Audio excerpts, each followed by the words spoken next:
رمضان المبارک کی آمد ہے، اس کے بارے میں چند گزارشات بہت عاجزی کے ساتھ پیش کرنی ہیں۔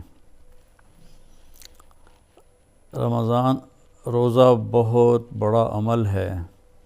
اللہ تعالیٰ نے فرمایا کہ روزے کا بدلہ میں خود ہوں، اور ایک جگہ فرمایا کہ میرے نبی نے کہ کوئی جانتا ہی نہیں ہے کہ روزے کا ثواب اللہ نے کیا رکھا ہے۔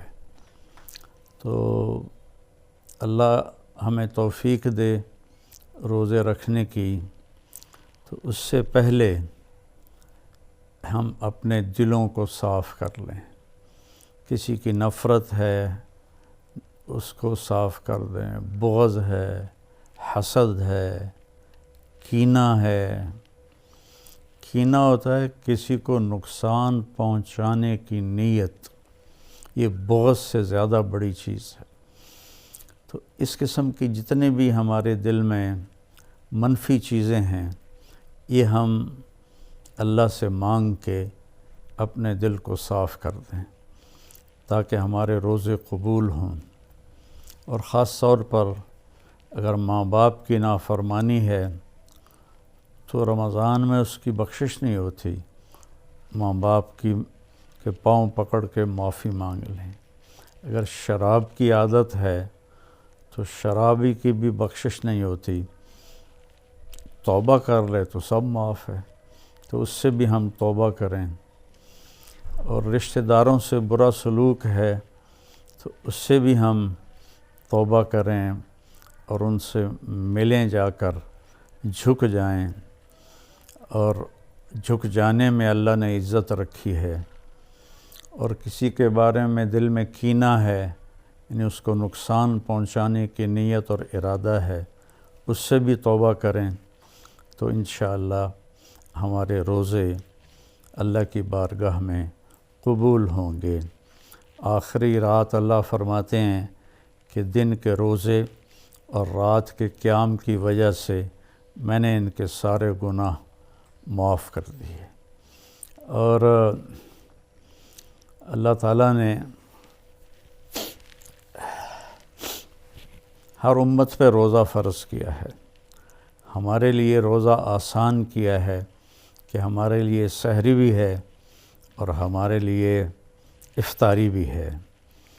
تو اہتمام سے ہم ان روزے رکھیں اور کوشش کریں کہ پیٹ بھر کے نہ کھائیں تاکہ جسمانی فائدہ بھی ہو، روحانی فائدہ بھی ہو۔ اگر ایک مہینہ پورا ہم اس طرح روزہ رکھیں کہ ہمیں ظہر سے بھوک لگنی شروع ہو جائے تو پورے مہینے میں ہمارے جسم کے اندر جتنی بھی کثافتیں اور غلط چیزیں جمع ہیں وہ ساری دھل جاتی ہیں اور صاف ہو جاتی ہیں۔ تو رمضان کا مطلب ہے جل جانا۔ تو رمضان اور جل جانا اور روزہ، اس میں مناسبت یہ ہے کہ جوں جوں انسان روزے رکھتا چلا جاتا ہے اللہ اس کے گناہوں کو جلاتا جاتا ہے، یہاں تک کہ آخری رات اس کے سارے گناہ جلا کے اسے پاک اور صاف کر دیتا ہے۔ تو ہم اپنے دلوں کو صاف کر کے لڑے ہوئے سے صلح کر لیں، معاف کر دیں۔ چند دن کی دنیا ہے، لڑائی جھگڑے کا موقع ہی کہاں ہے۔ چند صبحیں ہیں، چند شامیں ہیں، بہت سی بیت گئیں، تھوڑی باقی ہیں۔ بہادر شاہ ظفر رحمۃ اللہ علیہ کا شعر ہے، ان حسرتوں سے کہہ دو کہیں اور جا بسیں، اتنی جگہ کہاں ہے دل داغدار میں۔ تو دل داغدار میں اللہ کی محبت اور اللہ کے رسول کی محبت اور اللہ کے بندوں سے محبت اپنائیں تاکہ ہمارا ہر عمل قبول ہو اور اللہ تعالی ہم سے راضی ہو۔ اور دوسری بات یہ ہے مالدار حضرات کے لیے کہ زکوٰۃ کا تو ضرور اہتمام فرمائیں۔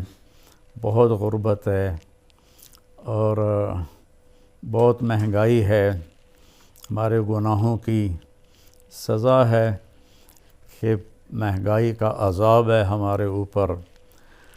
جو اللہ ہی ٹالے تو ٹالے، تو ہم سب اللہ کی بارگاہ میں توبہ کریں اور کھل کے مال خرچ کریں، زکوٰۃ بھی دیں، زکوٰۃ سے بڑھ کر بھی دیں، اور ڈھونڈ ڈھونڈ کر خاص طور پر ان لوگوں کو جو سوال نہیں کرتے اور گھر میں فاقہ ہے، انہیں تلاش کر کر کے ہم اپنا مال خرچ کریں کہ جو ہم نے خرچ کر دیا وہ ہمارا ہو گیا، جو ہم نے بچا کے جمع کر لیا وہ مرتے ہی پرایا ہو گیا، پتہ نہیں اولاد کا ہے یا کس کا ہے۔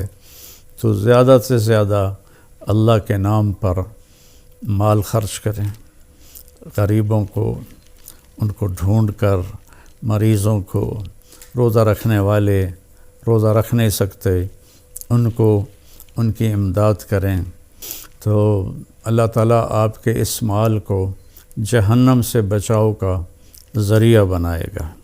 اور کسی سے ناراض ہیں تو اس کو معاف کر دیں، کوئی آپ سے ناراض ہے تو اس سے جا کے معافی مانگ لیں، تو ہمارے روزے انشاءاللہ قبول ہو جائیں گے۔ کثرت سے تلاوت کریں قرآن کی۔ بخاری شریف کی روایت ہے، کانا رسول اللہ صلی اللہ علیہ وسلم اجود الناس، اللہ کے نبی سب سے زیادہ سخی تھے، وَأَجْوَدُ مَا يَكُونُ فِي رَمَضَانَ حِينَ يَلْقَاهُ جِبْرِيلُ يَأْتِيهِ كُلَّ لَيْلَةٍ فَيُدَارِسُهُ الْقُرْآنَ، اور رمضان میں آپ بہت زیادہ سخی ہو جاتے تھے جب جبریل آتے تھے، روزانہ رات کو آپ جبریل کے ساتھ قرآن کا دور فرماتے تھے۔ تو یہ واحد نبی ہیں جن کے پاس اتنی کثرت سے جبریل تشریف لائے، ہر رات تشریف لاتے تھے۔ میرے نبی کو 9 رمضان ملے، تو ہر رات کو، اور آخری رمضان میں 2 دفعہ آتے تھے، 2 دفعہ قرآن کا دور ہوا آپ کا جبریل کے ساتھ، اور فرمایا ولا رسول اللہ صلی اللہ علیہ وسلم اجود بالخیر من رمضان من الریح المرسلہ، کہ اللہ کے نبی رمضان میں جبریل کے ملنے پر تیز ہوا سے بھی زیادہ آپ کی سخاوت ہوتی تھی۔ تو میں مالداروں سے کہتا ہوں سخی بنیں، صرف زکوٰۃ دے کے مطمئن نہ ہوں، زکوٰۃ سے اوپر بھی خرچ کریں، اللہ آپ کا رزق بڑھائے گا۔ اللہ مجھے آپ کو توفیق نصیب فرمائے۔ السلام علیکم ورحمۃ اللہ وبرکاتہ۔